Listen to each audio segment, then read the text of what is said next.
মধ্যপ্রাচ্যে চলছে কঠিন রাজনৈতিক সমীকরণ। একদিকে ইরানের সাথে আলোচনা করছে যুক্তরাষ্ট্র, দিচ্ছে সমঝোতার বার্তা। অন্যদিকে ইরানের মিত্র হিসাবে পরিচিত ইয়েমেনের হুথি বিদ্রোহীদের লক্ষ্য করে নিয়মিত হামলা চালিয়ে যাচ্ছে যুক্তরাষ্ট্র। হুথি দমনে নির্বিচারে তারা ইয়েমেনি অঞ্চলগুলোতে বোমা ফেলছে। ভূরাজনৈতিক বিশ্লেষকরা বলছে, হুথির ওপর ধারাবাহিক হামলা চালিয়ে এক ঢিলে দুই পাখি শিকার করছে আমেরিকা। একদিকে তারা ইসরায়েলের জন্য লোহিত সাগর নিরাপদ রাখতে চায়, অন্যদিকে ইরানকে চাপে রাখার সবচেয়ে বড় উপায় এই হামলা। ওয়াশিংটন মূলত ইরানকে বোঝাতে চায়, আলোচনার টেবিলে সমঝোতার না পৌঁছালে পরিণতিও ভালো হবে না। তবে হুথি হাল ছাড়বে না বা হার মানতে রাজি নয়। এই গোষ্ঠীটি যুক্তরাষ্ট্রকে পাল্টা চোখ রাঙাচ্ছে। তারা বলছে, ইয়েমেনের উপর যে কোনো আগ্রাসনের ফল ভালো হবে না। সেই সাথে গাজাবাসীর পাশে সবসময় থাকার অঙ্গীকারও হুথির। তারা বলছে, কোনো মতেই তারা ফিলিস্তিনের জনগণকে একা ফেলে যাবে না। বলা যায়, হুথির হুঙ্কারে কাঁপছে পেন্টাগন। এবার ইয়েমেনে সম্ভাব্য স্থল অভিযান হলে যুক্তরাষ্ট্রকে জাহান্নাম বানানোর ঘোষণা দিয়েছে ইয়েমেনের হুথি বিদ্রোহী গোষ্ঠী। হুথি সরকারের একজন কর্মকর্তা এই কঠোর হুঁশিয়ারি দিয়েছেন, যদি কোনো স্থল অভিযান ইয়েমেনের উপর চালানো হয় তাহলে ইয়েমেনের সামরিক বাহিনী তার তীব্র প্রতিরোধ করবে। ইয়েমেন আগ্রাসনকারীদের জন্য জাহান্নাম বানিয়ে দেবে। অন্যদিকে বসে নেই ইয়েমেনের প্রতিরোধ এই যোদ্ধারা। একের পর এক ইসরায়েলে হামলা চালিয়ে যাচ্ছে হুথি। এবার ইসরায়েলিদের আরেকটি রাত নির্ঘুম কাটাতে হলো হুথির জন্য।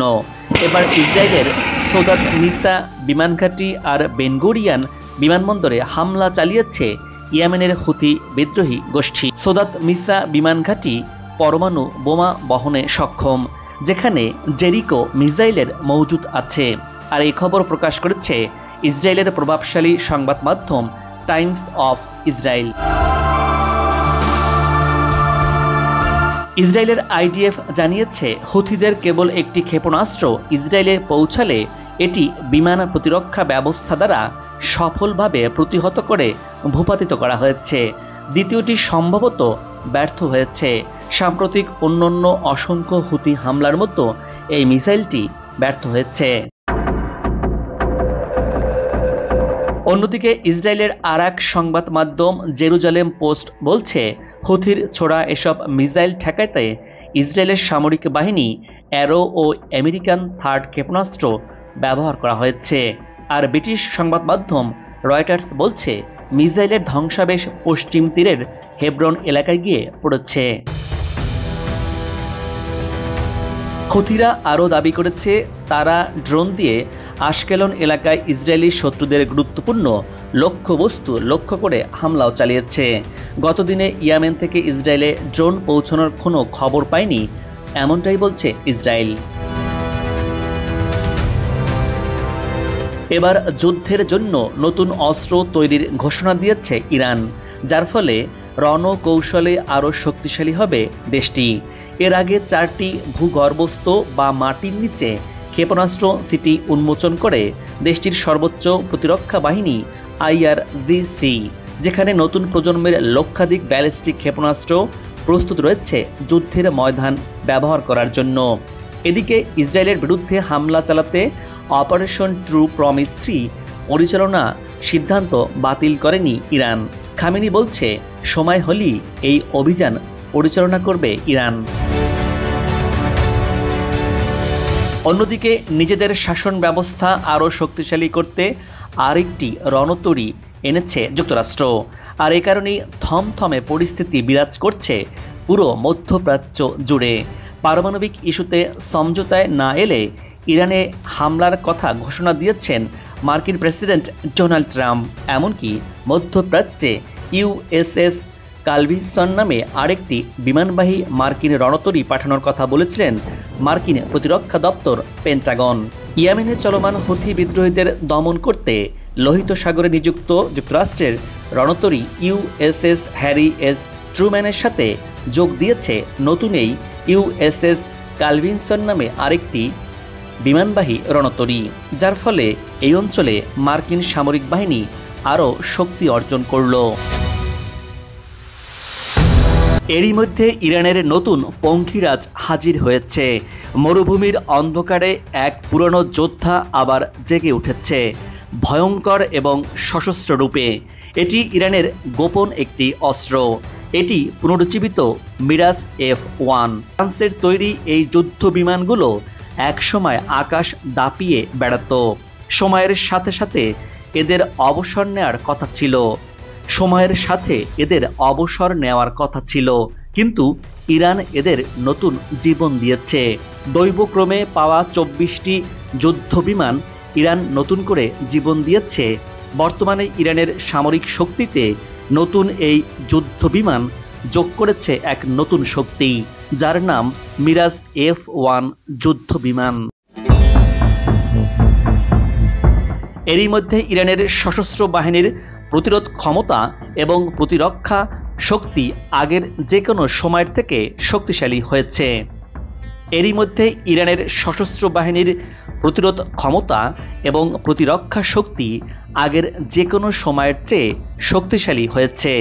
ইরানের সশস্ত্র বাহিনীর প্রধান major general Mohammad Bagheri Ayatollah Ali খামেনির সাথে বৈঠককালে এই কথা বলেছেন। ইরান উন্নত এবং অত্যাধুনিক অস্ত্র তৈরি করতে সক্ষম হয়েছে, যা পর্যাপ্ত সংখ্যক মহড়া পরিচালনা করা হবে। সশস্ত্র বাহিনীর মধ্যে সম্পূর্ণ সমন্বয় সাধনের বিষয়ে ইরান এখন পুরোপুরি নজর দিচ্ছে। ইরানি সংবাদ মাধ্যম মেহের নিউজ এমনটাই জানিয়েছে। অন্যদিকে ইরান বলছে, হুমকি ধামকি দিয়ে আর যাই হোক ইরানকে কাবু করা যাবে না। ইরান সব রকম পরিস্থিতি মোকাবেলা করতে তৈরি আছে। ইটের জবাব তারা দেবে পাথরে। প্রয়োজনে শত্রুদের মুখে তারা ছুঁড়ে মারবে আস্ত পাহাড়। ইরান কেবল ইসরায়েল আর আমেরিকাকেই সতর্ক করেনি, তারা আরব দেশগুলোকেও সতর্ক করেছে। কেউ ইরানে হামলার জন্য ভূমি বা আকাশসীমা ব্যবহার করতে দিলে তাদের পরিণতিও খুব একটা ভালো হবে না। সেই সাথে ইরান বলছে, তাদের নাম নিতে হবে সম্মানের সাথে। আলোচনা হবে সমতা আর ন্যায়ের ভিত্তিতেই। যুক্তরাষ্ট্র ও ইসরায়েলের এই পরিস্থিতির মাঝেই বসে নেই ইরান। প্রতিরোধের সব শক্তিকে এবার একে একে জড়ো করছে খামেনির দেশ ইরান। মধ্যপ্রাচ্য জুড়ে যে মহাযুদ্ধের প্রস্তুতি চলছে, পরমাণু চুক্তি নিয়ে মুখোমুখি আয়াতুল্লাহ আলী খামেনি ও মার্কিন প্রেসিডেন্ট ডোনাল্ড ট্রাম্প। ইরান যুক্তরাষ্ট্রের সম্ভাব্য সংঘাতে ইসরায়েলি যে আয়াতুল্লাহ আলী খামেনির নিশানায় থাকবে তাতে কোনো ভুল নেই। ইয়েমেন আগে থেকেই প্রস্তুত রয়েছে। আর লেবানন ইরাকের প্রতিরোধ যোদ্ধাদের গেল কয়েকদিনে ইরাক থেকে ব্যালিস্টিক ক্রুজ মিসাইল পাঠানোর খবর উঠে এসেছে গোয়েন্দা তথ্যে। প্রতিরক্ষা বিশ্লেষকরা বলছেন, প্রতিরোধ যোদ্ধা আর মিসাইল দিয়ে ইসরায়েলকে ঘিরে ফেলেছে ইরান। মধ্যপ্রাচ্যে ইসরায়েলের সবচেয়ে বড় শত্রু ইরান, আর ইরানেরও ইসরায়েল ও যুক্তরাষ্ট্র। ফিলিস্তিন দখলে নেতানিয়াহুর দেশটির সবচেয়ে বড় বাধাই আয়াতুল্লাহ আলী খামেনি। ইরান জুড়ে বিপ্লবী গার্ড বাহিনীর নেতৃত্বে গড়ে তোলা হয়েছে লাখো লাখো মিসাইলের শহর।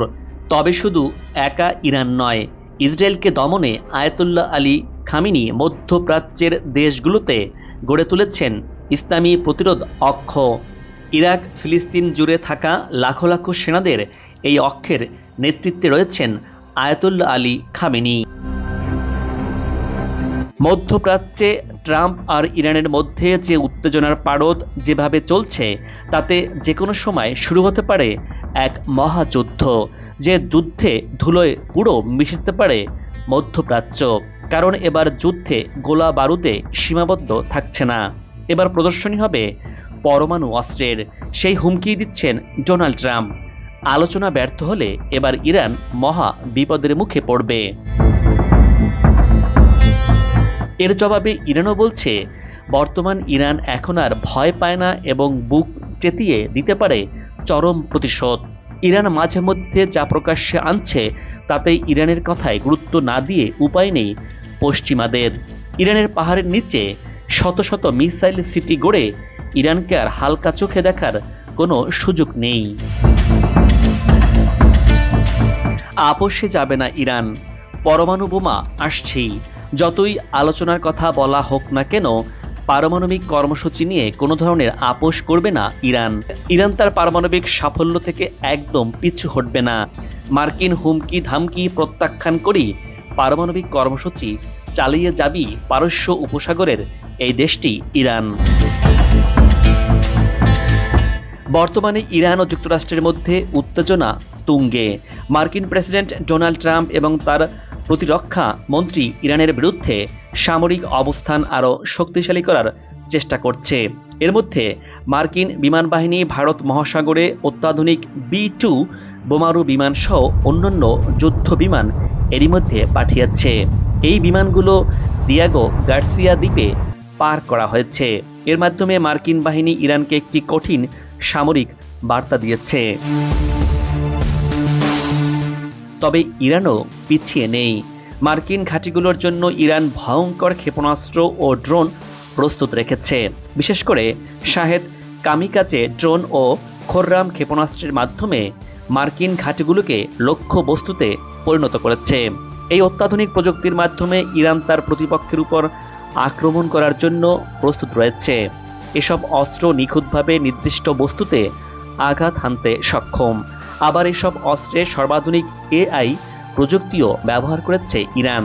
এ কারণে ইরানের সামরিক শক্তি অনেক বৃদ্ধি পেয়েছে। ইরানের সামরিক উন্নতির জন্য দীর্ঘদিন ধরে ক্ষেপণাস্ত্র ও ড্রোন প্রযুক্তিতে গুরুত্ব দিয়ে আসছে। ইরানের শাহেদ কামিকাজে ড্রোন এবং খোররাম ক্ষেপণাস্ত্রের সক্ষমতা অনেক শক্তিশালী। এই ক্ষেপণাস্ত্রগুলোর পাল্লা প্রায় 4000 কিলোমিটার পর্যন্ত বিস্তৃত। ইরান এসব প্রযুক্তি ব্যবহার করে যুক্তরাষ্ট্রের মধ্যপ্রাচ্যে অবস্থিত সামরিক ঘাঁটিগুলোর বিরুদ্ধে হামলা চালাতে পারে। বিশ্লেষকরা বলছেন, ইরানের সামরিক কৌশলে তার ক্ষেপণাস্ত্র ও ড্রোন প্রযুক্তির উপস্থিতি আঞ্চলিক নিরাপত্তায় এক বড় পরিবর্তন আনতে পারে। এই যেমন মার্কিন সামরিক ঘাঁটি দিয়াগো গার্সিয়া, যেখানে অত্যাধুনিক B-2 বোমারু বিমান মোতায়েন করা হয়েছে। এটি ভারত মহাসাগরে অবস্থিত। আর এই মার্কিন ঘাঁটিটি ইরান থেকে প্রায় 3900 কিলোমিটার দূরে অবস্থিত। তবে ইরানের আওতার বাইরে নয় এই মার্কিন ঘাঁটি। ইরানের ড্রোন ও মিসাইল সহজেই দিয়াগো গার্সিয়া নিশানা হতে পারে। ইরান তার সশস্ত্র বাহিনীকে সেই সব স্থাপনা টার্গেট করে আধুনিকভাবে গড়ে তুলছে। এতে ইরানের সশস্ত্র বাহিনী আরও শক্তিশালী ও আধুনিক হয়েছে, যা শুধু আঞ্চলিক নিরাপত্তার জন্যই নয়, বরং বিশ্বের বড় বড় শক্তির জন্য বিপদের কারণ হতে পারে ইরান। বর্বরোচিত ইসরায়েলি হামলায় পুরো গাজা উপত্যকা ধ্বংস, স্তূপ আর মৃত্যুপুরীতে পরিণত হয়েছে। এমন দুর্দিনে বাকি বিশ্ব গাজা থেকে চোখ ফিরিয়ে নিলেও মাঠে কঠোর অবস্থানে লড়াই করে যাচ্ছে ইয়েমেনের হুতি প্রতিরোধ যোদ্ধারা। হুতি বলছে, যুদ্ধ শেষ না হওয়া পর্যন্ত তারা ফিলিস্তিনের পাশে থেকে প্রতিশোধমূলক অভিযান চালিয়ে যাবে। দর্শক, আজ এ পর্যন্তই। আগামীতে আবারও দেখা হবে নতুন কোনো ভিডিও চিত্র নিয়ে। ভিডিওটি ভালো লাগলে আপনার মূল্যবান মতামত জানিয়ে চ্যানেলটি সাবস্ক্রাইব করে ভিডিওটি শেয়ার করুন। ভালো থাকুন, নিরাপদে থাকুন এবং সাথেই থাকুন।